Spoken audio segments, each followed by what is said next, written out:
Hey guys, thanks for tuning in to this video on resistance bands for shoulders.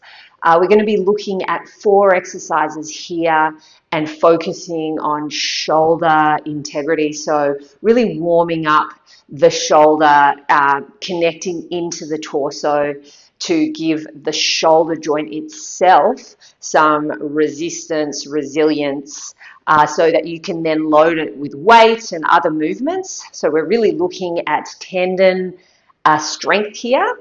So you can start with a light band and then you can gradually increase your load. Don't go too heavy too quickly. I'm using a light band today.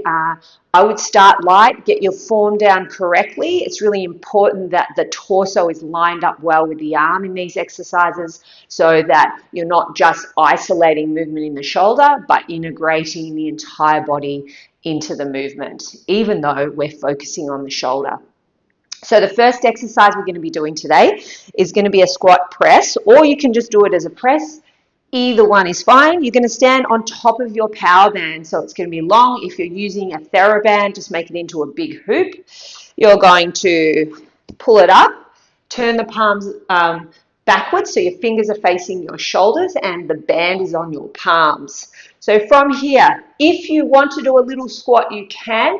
You're going to sit backwards if you are, and then you're going to push up overhead with your hands and bring it back down. If you just want to push overhead, that's fine. What you really want to make sure here is you'll notice that as I press, my torso is staying stacked over my pelvis. I'm not leaning backwards or thrusting my ribs forward. If you are doing that, it means that your band's a bit heavy, so go a bit lighter. You want to drop your shoulders and push up overhead, trying to find that connection in the base of the shoulder blades as you press overhead, so it's not all the way up into your neck like this. So you want to try to reach up and connect the bottom of your shoulders. So again, just pushing up, you can create a little bit of flow here. So you're just consistently bringing it down and up. If you find you can't find the connection in the base of the shoulders as you press overhead because your shoulders go up, just go halfway and you build that extension over time. So you can just do that little pulse to start, because it's really about keeping everything aligned. Good. Do 2 more. And up. Good. Now, we're going to take that band, you're going to take it behind your back.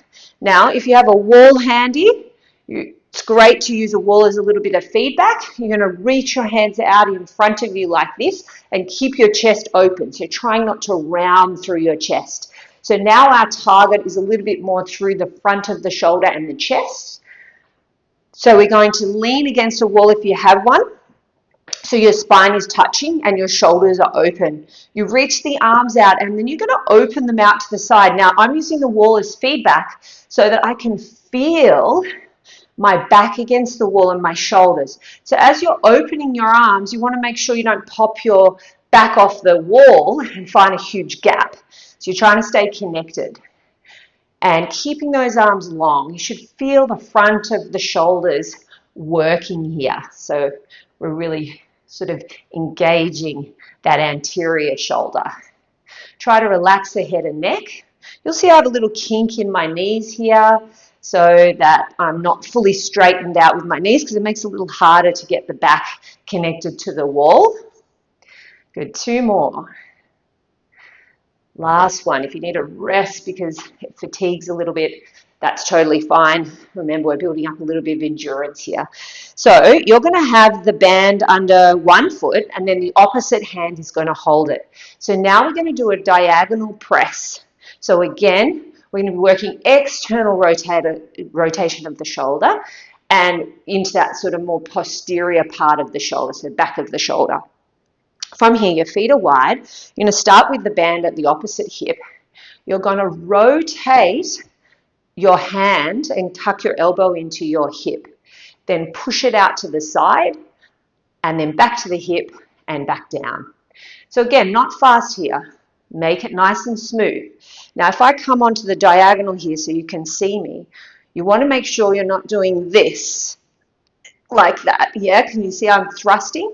So using this band, what we're trying to do is integrate the shoulder to the torso.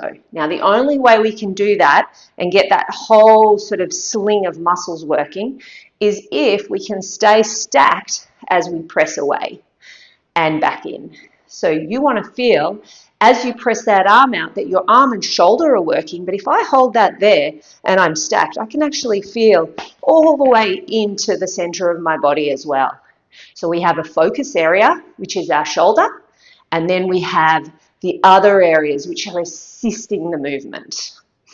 Good. One more, and then we're going to swap sides.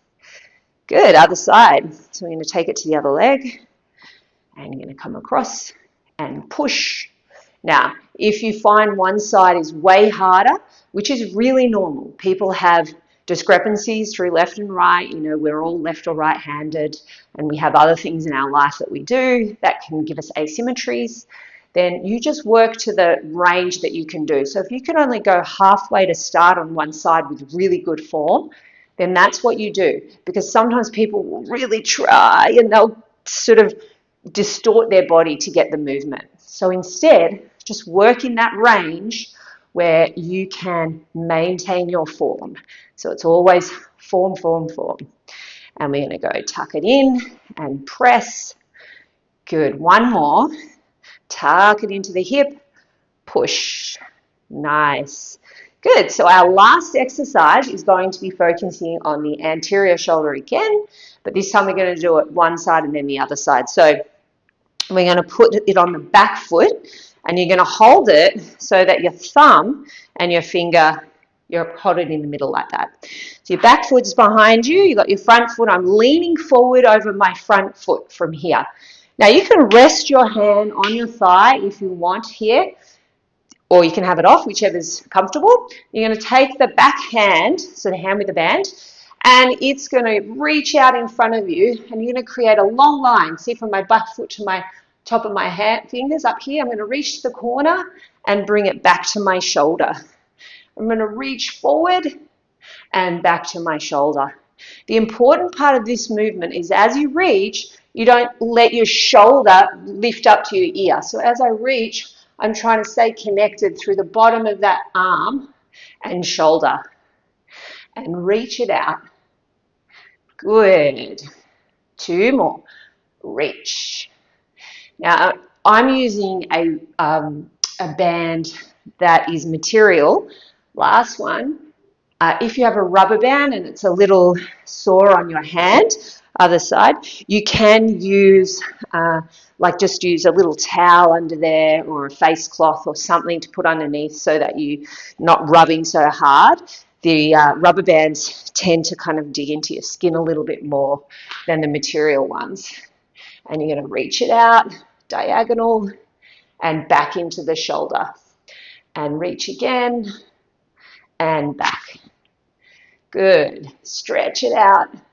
And again here, you should feel not just your shoulder working, but all the way down through the side of that body so that we're really working that lateral line in the body and connecting the arm movement in with the torso. So if you're doing this as a warm-up before you do a weight session with your upper body, then you're really connecting the rest of the body so you'll be able to lift more effectively. And go two more. Last one. Good. Well done. That's the 4 exercises for banded shoulder work. If you have any questions, please drop them in the comments for me. I'd love to help you out with your training. And click subscribe if you'd like more videos like this.